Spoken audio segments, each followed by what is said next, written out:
Alright, today I want to give a talk on groundhogs, because there's a bunch of groundhogs around me.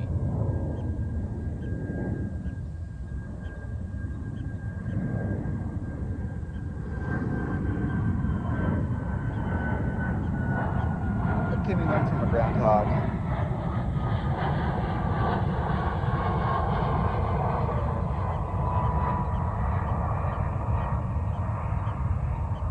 Kind of annoying right now, I guess, as far as squeaking a lot because they're warning their neighbors about me because I'm an intruder in their world.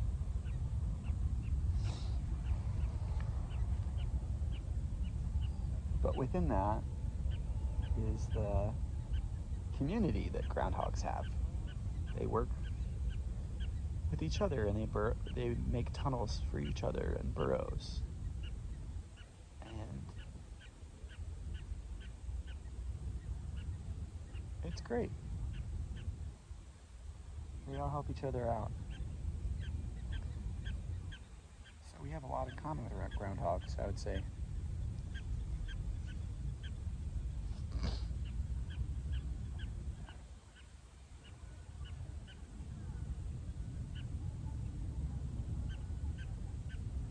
They pair bond, I think. Either groundhogs or marmosets pair bond with each other. I saw a very interesting talk in college where they put implants into, I think it was like a marmoset or a groundhog, and they were able to use machine learning to figure out which electrical patterns in the brain could stimulate pair bonding or anger. And they learned those, and then they could fire them back into the groundhog and change their behavior. That was one of the experiments I saw in college that really shook me, actually. Where if you're stimulated in the right way or a certain way, you're not really in control of your behavior and your emotions.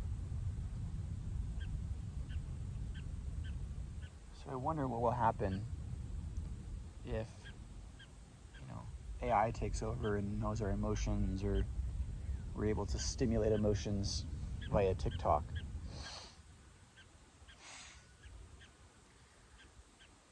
You might fall in love with somebody and not know that you're just being stimulated to do that. And maybe that's already happening. We don't know.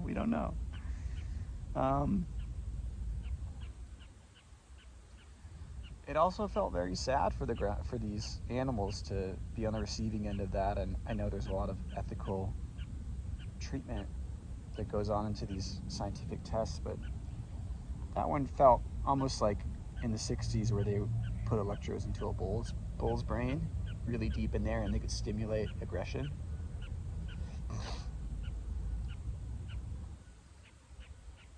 And I think they stopped doing that because of ethics. They did a lot of changes in the 60s.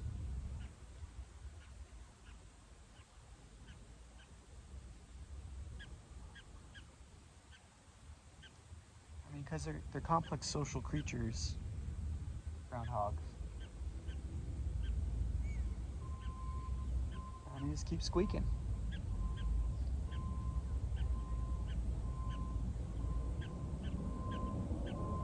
And I'm giving this talk outside of a rental car parking lot in Denver. So I'm traveling, and I like to think about why groundhogs, how do they make their home, right? A lot of people find them a nuisance because they can burrow into things and disrupt things and ruin water lines and cause a lot of damage. And of course, you can't talk about groundhogs without talking about Caddyshack, the most famous groundhog movie, where Bill Murray is trying to blow up all the groundhogs. And it reminds me of my dad, because my dad got me this Caddyshack doll, kind of this singing, dancing thing that played the Caddyshack song. It was like, I'm all right. Don't nobody worry about me. Play that song when you hit this button. So groundhogs, I guess, remind me of my dad for that reason. This old movie it's a pretty decent movie, actually. It has Rodney Dangerfield. It's a good one. You should watch it. But it's interesting how you dive into a topic like a groundhog and you can peel back these onions and these layers and find interconnectedness no matter how you look. You don't have to try to like plan anything. You can just keep unfurling and digging in that.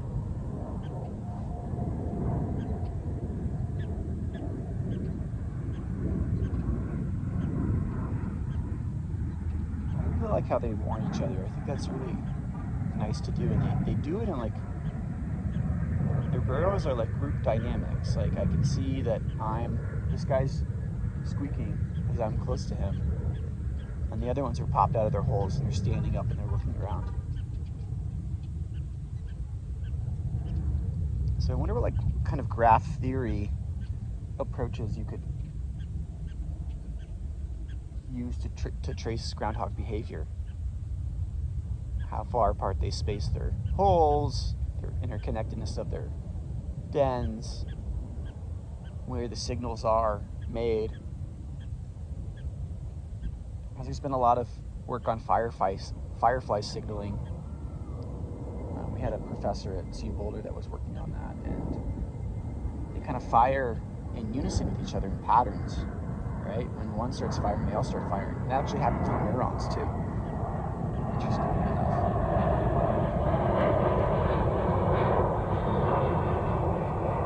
So, yeah, thinking about system levels of organisms is like a little microcosm for the human race. Because a lot of the economy and social structure is based on momentum. Like it seems like our planet is, or America is shifting in this very right-wing centered viewpoint. It's very polarizing right now, actually. Even if you let's go back into graph theory.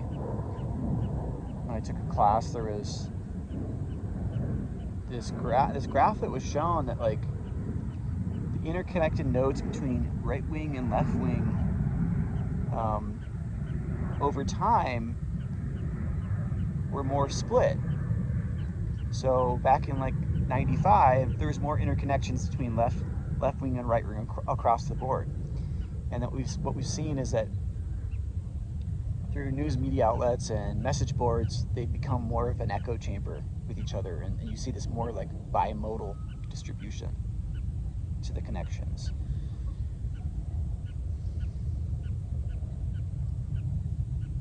And it points to this duality and this othering of something.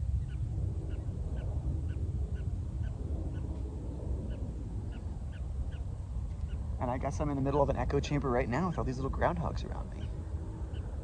Just echoing. But it's important to keep your own ideas, even being in, and to know if you're in an echo chamber.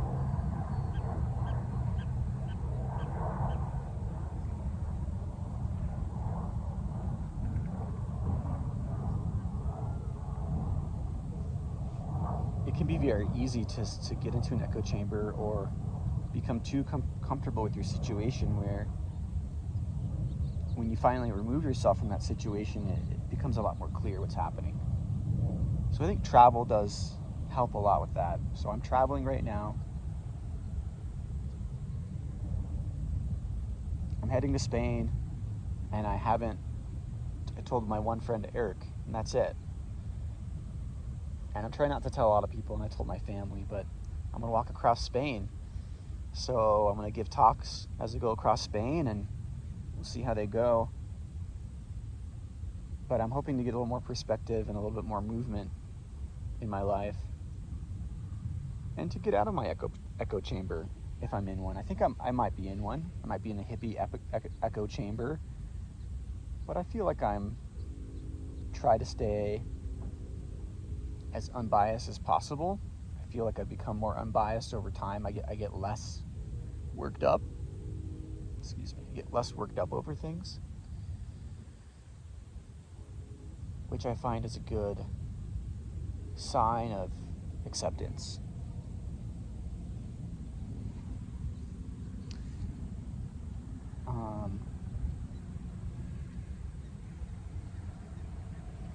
And it goes back to the Ram Dass quoting somebody else. I'm always quoting Ram Dass, obviously, but it boils down to like life is easy without preferences, right? This thing can happen, this other thing can happen, and you can want something, but if it happens or it doesn't happen, you should be unattached to the outcome. This happens, it doesn't happen. That's fine either way.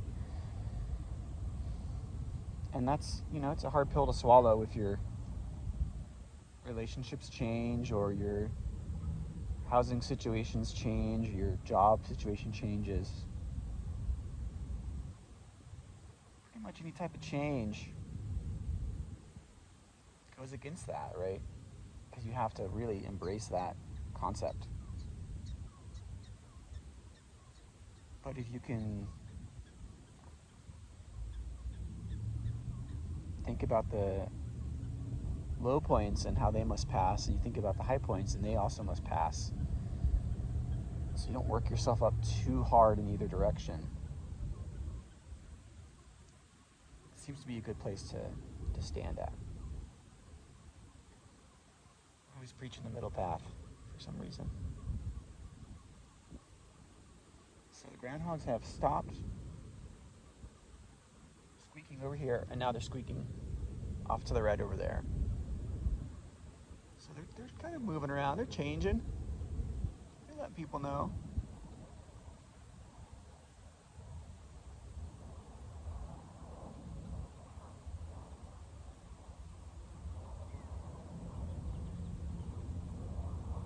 Look at all these adventure vans over here. I've never seen anything like this.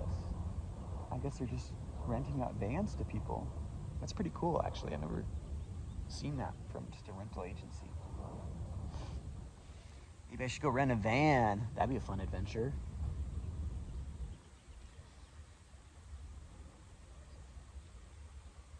But, really wherever you run to, there you are. So you got to travel for the right reasons and for the right time and the right time. And sometimes traveling is running away a bit, I'd say. Running towards something. Trying to get lost, trying to find adventure, trying to find growth.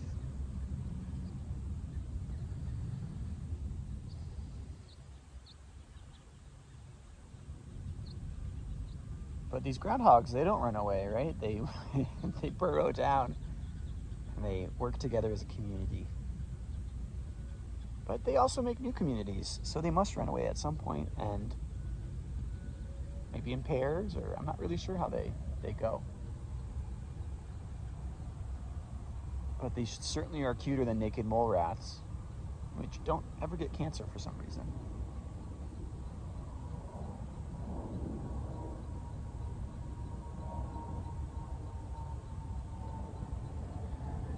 But I think the groundhog energy is telling you to go off the beaten path and then to find a new community. That's how I'd interpret this microcosm of waiting for my rental car in the hour I have. Walking out to the abandoned parking lot, grass, and being in the middle of some groundhogs. Drinking some very, very cheap rental car store coffee, which is actually pretty good, by the way.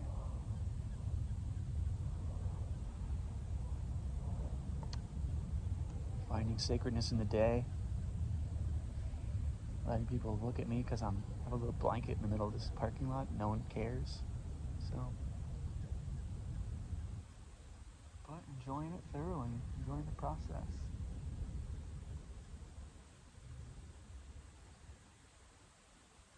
It looks like there's a big dump in the side over there too. I think that's a big landfill, maybe a super site. Because at the end of the day, aren't humans just groundhogs anyways? Dumping stuff into the earth, making our tunnels, warning about people. Hey, the environment's collapsing. Everybody listen. Signals are out there, but I just flew on a plane, so I'm a giant hypocrite. At least I'm self-aware of that aspect.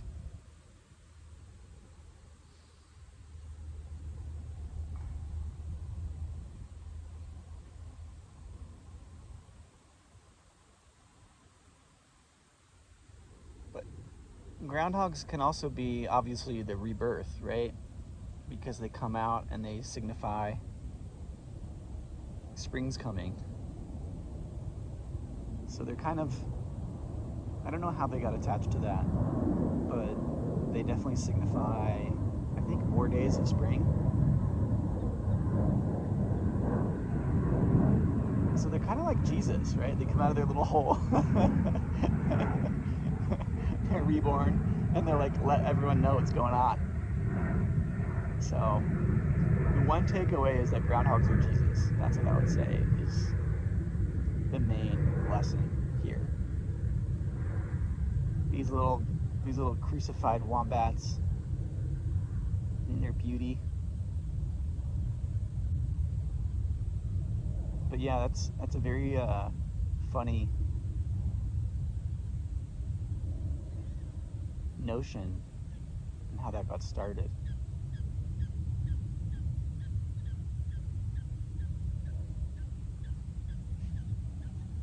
But we don't take as much from the animal wisdom anymore. We have computers that are getting better and better at forecasting weather events, so sadly groundhogs are not needed. But there is another Bill Murray movie called Groundhog Day, as we leap into this one, where Bill Murray, it's actually a very spiritual and existential movie. Bill Murray is a reporter and he has to keep reliving the same day. It's a very Buddhist movie. He gets reincarnated every single day at the same time and wakes up. And he learns so many things. He learns how to do everything in the town. He learns how to skydive. He learns how to rob banks. And he learns how to get all the money in the world. He learns how to make love to every single person there, all in one day, because he can keep reliving it. And people think he relived the same day like 10,000 times or something like that. And I think the moral of the movie was he redid it, and he had to learn how to like help as many people as he could. And he finally was released from that day. So it's a movie about enlightenment. Because what would we do if we had all the money in the world, or we could make love to all the lovers that we want to, and we could make relationships with any person, or we could rob a bank, or we could do whatever we knew, the schedule of everything that would happen in the day, you know, when the newspaper man is going to drop off the newspaper at what time.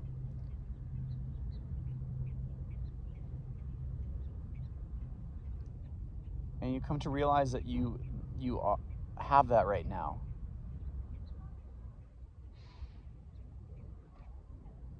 You are living a Groundhog Day. Every day you wake up. And your days are made of what you choose to do in your days. I know it seems obvious, but if you spend your days watching movies, your life is watching movies. If you spend your days working all day long for 18 hours a day, your life is your work. So when you start adding these things up, it can be sad sometimes, because you feel like you've done things for years and you've lost parts of your life following this plan that other people have made set up for you. maybe you're achieving goals and it feels good for you. But the real story is to, not that that's wrong. There's nothing wrong with watching movies all day or working all day. It's to be conscious of that. So if you're gonna watch movies and work and live on a beach or raise a family, be conscious that this is what you're doing while you're doing it. Or else they'll sneak up on you and hit you in the face when you're like 30 years into it, and you'll be like, wow, this is who I'm becoming. So for me, I feel like I'm becoming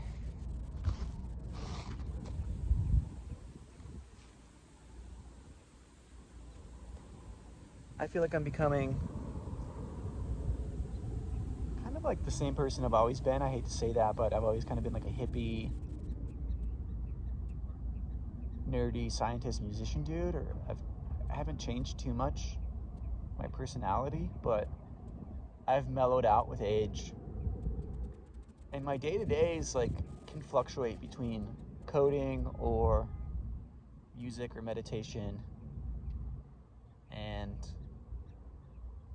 it would be nice to have a family, I think, at some point, but I can't force that for myself.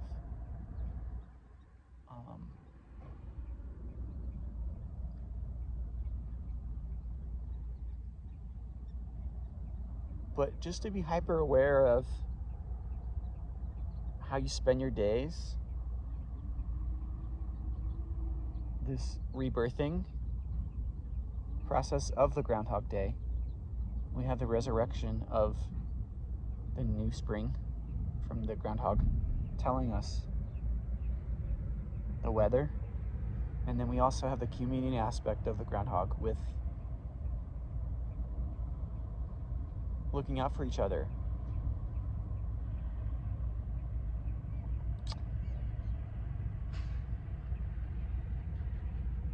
So it's funny because on this trip, this is my first time I've traveled in a year. So I feel like I'm escaping the Groundhog Day, where I felt like very much like I woke up and I do the same thing.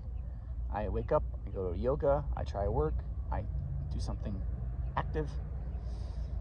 And I feel like this trip is escaping that. And then I'll probably feel like when I'm going across Spain, I'll have this Groundhog Day of wake up in a new location, hike, go to bed, wake up, hike, go to bed. But the patterns can be nice as long as you're not stuck in the patterns. To get into the groove, but be aware that you're grooving. And finally, if your friends are in trouble, chirp like a maniac. And I'll leave it at that. And we'll just do a little beautiful look around the field here. These groundhogs. Beautiful car alarm. Look at these guys. We're in their home.